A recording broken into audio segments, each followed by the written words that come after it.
അസ്സലാമു അലൈക്കും വറഹ്മത്തുള്ളാഹി വബറകാത്ത്. അൽഹംദുലില്ലാഹ് വസ്സലാത്തു വസ്സലാമു അലാ റസൂലിഹിൽ അമീൻ വഅലാ ആലിഹി വസഹബിഹി അജ്മഈൻ അമ്മാ ബഅദ്. പ്രിയപ്പെട്ടവരെ, ഇന്നലെ SSLCയുടെ പരീക്ഷാ ഫലം ഗവൺമെന്റ് പ്രസിദ്ധീകരിച്ചു. നാളെ കഴിഞ്ഞ് മറ്റന്നാൾ +2വിൻ്റെ പരീക്ഷാ ഫലവും വരാനിരിക്കുന്നു. എല്ലാ പരീക്ഷാ ഫലങ്ങളും ചിരിക്കുന്ന മുഖങ്ങളും ചിരിക്കാത്ത മുഖങ്ങളും ഉണ്ടാക്കും എന്ന് ഞാൻ പറയാതെ നിങ്ങൾക്കറിയാം. ചിലരൊക്കെ ഇന്നലെ SSLC ഫലം വന്നപ്പോൾ നന്നായി സന്തോഷിച്ചു. എന്നാൽ അതിനിടയിൽ ദുഃഖങ്ങളുണ്ടായ, സങ്കടങ്ങളുണ്ടായ ചിലരൊക്കെയുണ്ട്. നമുക്കൊക്കെ അതറിയാം. പക്ഷേ സന്തോഷിക്കുന്നവൻ്റെ മുഖവും അവൻ്റെ മാർക്ക് ലിസ്റ്റുകളുമാണ് വ്യാപകമായി ഷെയർ ചെയ്യപ്പെടുന്നത് എന്ന് നമുക്കറിയാം. SSLC പരീക്ഷ ജീവിതത്തിലെ വിജയത്തിൻ്റെ അളവുകോലല്ല. SSLC എന്നത് ഒരു അടിത്തറ മാത്രമാണ്. അത് പതറിയവന് ഇനിയും അവസരങ്ങളുണ്ട് എന്ന് മക്കളോട് പറഞ്ഞു മനസ്സിലാക്കണം. 2 തരം കുട്ടികളാണ് ഇന്നലെ SSLC പരീക്ഷാ ഫലം ഏറ്റുവാങ്ങിയത്. ഒന്ന്, ഏറെ കഷ്ടപ്പെട്ട് ബുദ്ധിമുട്ടി പഠിച്ചിട്ടും വിചാരിച്ച അത്ര മാർക്ക് കിട്ടാത്തവർ. 2, കഷ്ടപ്പെടാതെ ബുദ്ധിമുട്ടാതെ പഠിക്കാതെ കിട്ടിയ മാർക്ക് വെച്ച് സംതൃപ്തരായവർ. 2 കൂട്ടരാണ് ഇന്നലെ നമ്മൾ കണ്ടിരിക്കുക. രണ്ടാമത്തവർക്കും ഒന്നാമത്തവർക്കും ഇതൊരു പാഠമാണ്. തിരിച്ചറിവുകൾ ഉണ്ടാക്കുകയാണ് ഓരോ റിസൾട്ടുകളും നമുക്ക് ചെയ്യേണ്ടത്. കഷ്ടപ്പെട്ട് ബുദ്ധിമുട്ടിയിട്ടും വിചാരിച്ച A+കളുടെ എണ്ണം കിട്ടാത്തവർ ഉണ്ടെങ്കിൽ അവർ മനസ്സിലാക്കുക ജീവിതം ഇങ്ങനെയാണ് എന്ന് ഒരു തിരിച്ചറിവ് അവർക്കുണ്ടാവണം. അതിൻ്റെ കൂടെ ഇത് അവസാനമല്ല എന്നും ഒരു തിരിച്ചറിവും ഉണ്ടാവണം.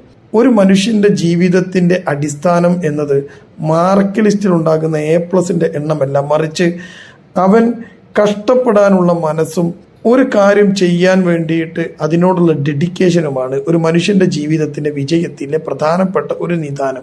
ആ കുട്ടികൾ ചിന്തിക്കുക, അവർക്ക് കഷ്ടപ്പെടാനുള്ള ഒരു മനസ്സുണ്ട്, അവർ പഠിച്ചിട്ടുണ്ട്, അവരാവുന്നത്ര എഫേർട്ട് എടുത്തിട്ടുണ്ട്. ഇതൊക്കെയാണ് ഒരു മനുഷ്യന്റെ വിജയത്തിന് വേണ്ടത്. ഇനിയും മുന്നോട്ട് പോകുമ്പോൾ ഈ കാര്യം അവർക്ക് കൂട്ടായി ഉണ്ടാകും. അതുകൊണ്ട് ഈ മാർക്ക് വെച്ചിട്ട് അവർ ജീവിതത്തെ വിലയിരുത്തേണ്ടതില്ല. രണ്ടാമത്തെ കൂട്ടര് കഷ്ടപ്പെടാതെ പഠിക്കാതെ ബുദ്ധിമുട്ടാതെ എല്ലാ കളിയും കളിച്ച് ഉഴപ്പി നടന്ന് ഒരു റിസൾട്ട് ഏറ്റുവാങ്ങിയവരാണ്. ചിലർക്കൊക്കെ അവർ വിചാരിച്ച അത്ര കിട്ടിക്കാണില്ല, നിരാശരായവരുണ്ടാവാം. അതുപോലെ തന്നെ കിട്ടിയതുകൊണ്ട് തൃപ്തിപ്പെട്ടവരുണ്ടായേക്കാം. അവർ മനസ്സിലാക്കുക, ജീവിത വിജയം എന്നത് SSLCയുടെ മാർക്കല്ല എങ്കിൽ പോലും ജീവിത വിജയത്തിന് ഒരു ഡെഡിക്കേഷനും എഫേർട്ടും കഷ്ടപ്പാടുമൊക്കെ ഉണ്ടാവണം എന്ന് അവരും ബോധ്യപ്പെടണം. SSLCയുടെ റിസൾട്ട് വെച്ചിട്ട് ജീവിതത്തെ നിങ്ങൾ അളന്ന് തിട്ടപ്പെടുത്തരുത് എന്നാണ് ആദ്യമായി നമ്മൾ മനസ്സിലാക്കരുത്. ഒരിക്കലും രക്ഷിതാക്കൾ കുട്ടികളെ താരതമ്യം ചെയ്യരുത്. അനിയന്റെ മോള് SSLC എഴുതി, ഏട്ടന്റെ മോൻ SSLC എഴുതി, ഇത്ര മാർക്ക് കിട്ടി, ഇത്ര മാർക്ക് കിട്ടിയില്ല, അതുകൊണ്ട് ഇങ്ങനെയാവും എന്ന് അവനോട് പറയരുത്. അവന് ചില തിരിച്ചറിവുകൾ ഉണ്ടാക്കാൻ ആ മാർക്ക് ലിസ്റ്റ് അവന് കാരണമാവണം. താരതമ്യം ചെയ്യാതിരിക്കുക. അവനോട് സംസാരിക്കുമ്പോൾ അവളോട് സംസാരിക്കുമ്പോൾ ആത്മവിശ്വാസത്തെ കെടുത്തിക്കളയാതിരിക്കുക. SSLC മാർക്ക് ജീവിതത്തിന്റെ അവസാനമല്ല. SSLC പരീക്ഷയിൽ മാർക്ക് കുറഞ്ഞ ആളുകൾ പോലും ജീവിതത്തിൽ വലിയ വിജയങ്ങൾ നേടിയവർ ധാരാളം ആളുകളുണ്ട്. നമുക്ക് സംസാരിച്ചാൽ മനസ്സിലാകും അതൊക്കെ. അതുകൊണ്ട് അത് ഒരു അവസാനമല്ല എന്ന് കുട്ടിയെ ബോധ്യപ്പെടുത്താനും സ്വയം ബോധ്യപ്പെടാനും ഈ SSLC നമ്മളെ പ്രാപ്തനാക്കണം. മൾട്ടിപ്പിൾ ഇന്റലിജൻസ് എന്ന് പറയുന്ന ഒരു ഇന്റലിജൻസ് ആണ് ഹൊവാർഡ് ഗാർട്ട്നർ നമ്മുടെ മുമ്പിൽ അവതരിപ്പിച്ച ഇന്റലിജൻസ് ആണ് ഇന്ന് ലോകമാകെ അറിയപ്പെടുന്ന ഒരു ഇന്റലിജൻസ് തിയറി.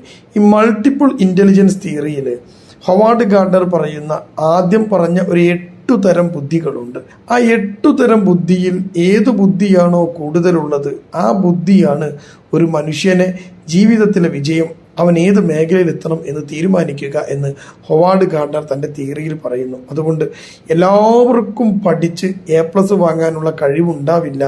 A+ വാങ്ങിയവർ ചിന്തിക്കുക, ഒരു ടെക്സ്റ്റ് ബുക്ക് വായിച്ച് അതിൽ നിന്ന് ചോദിക്കുന്ന ചില ചോദ്യങ്ങൾ പരീക്ഷ എഴുതിയിട്ട് നാം വാങ്ങിയതാണ് A+. അത് ഏറ്റവും മിടുക്കരാണ് നാം എന്ന് അഹങ്കരിക്കരുത്. കിട്ടാതെ പോയവർ നമ്മൾ മോശമാണെന്ന് കരുതുകയും അരുത്. SSLC പരീക്ഷ വെറും ഒരു അടിത്തറ മാത്രമാണ്. കിട്ടിയവർ ഇനിയും മുന്നോട്ട് പോകാനുള്ള ഊർജം സംഭരിക്കുക. SSLC പരീക്ഷയ്ക്ക് വിചാരിച്ച മാർക്ക് നേടാത്തവർ ഇനി മുന്നോട്ടുള്ള പോക്കിൽ കൂടുതൽ ഊർജം സംഭരിച്ച് വിജയങ്ങൾ നേടാനും കൂടുതൽ മാർക്ക് വാങ്ങാനുമൊക്കെയുള്ള ശ്രമങ്ങൾ തുടരുക.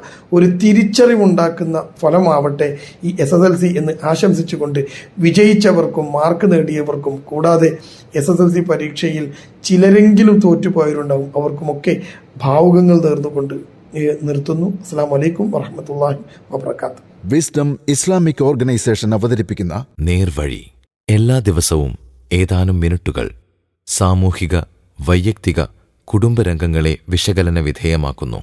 അറിയുക, അറിയിക്കുക. നേർവഴി. Peace Radio. Tune to reality.